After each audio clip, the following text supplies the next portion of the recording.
আসসালামু আলাইকুম। আপনাদের মাঝে ভিন্নরূপী একটা ভিডিও নিয়ে আমি আসলাম আজকে। এই যে গুপ্তি বাজারে পাশে আমাদের বাজার আছে, এখানে যদি আলু কিনতাম যাই, এই যে কত ফ্রেশ আলু। এই ফ্রেশ আলুগুলো আমি কিনছি 7 কেজি 100 টাকা, বুঝছেন? এই আলুগুলো আমি 7 কেজি আলু কিনছি, এই গাড়ির থেকে বেছে, এরা মাইকিং করে বেছে। 7 কেজি আলু 100, 2 কেজি পেঁয়াজ 140 টাকা, ওই 1.5 কেজি রসুন 150 টাকা, এরকমভাবে ব্যাস বিক্রি করে। তো আমি বলতে চাই, এই যে বাজারে যদি আমি কিনতাম যাই, তাহলে এই আলুগুলা প্রায় আপনার 25 টাকা কেজি।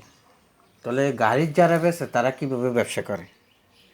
এখন এই যে আমি এখানে 7 কেজি আলু কিনছি, এই যে এখানে 7 কেজি আলু আছে, আমি 100 টাকা দিয়ে কিনছি। কত ফ্রেশ আলু দেখেন, মানে দেশ কোথায় যাই খুঁজছে, মানে আমি অবাক হয়ে যাই। আমরা আমাদের তো প্রতিনিয়ত আলু লাগে, প্রত্যেকটা তরকারিতে আমরা আলু ব্যবহার করে থাকি।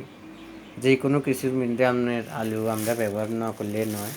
এই যে দেখেন কত ফ্রেশ আলুগুলো, এই যে দেখেন। আমি আপনাদেরকে মানে ভিডিওটি শেয়ার করতে চাইছিলাম না, এরপরে মানে আপনারা এইভাবে কিনতে পারেন। আপনারা এইভাবে দেখছেন কত ফ্রেশ। আরও 1 নম্বর আলু লাল, 1 নম্বর আলুগুলা। তো ভিডিওটি বেশি বেশি করে শেয়ার করে দিন, আর যারা দুর্নীতি ব্যবসার সঙ্গে জড়িত তাদেরকে ধরিয়ে দিন। আমার ভিডিওটি কেমন হয়েছে বেশি বেশি করে কমেন্ট করবেন, শেয়ার করে দেবেন প্লিজ।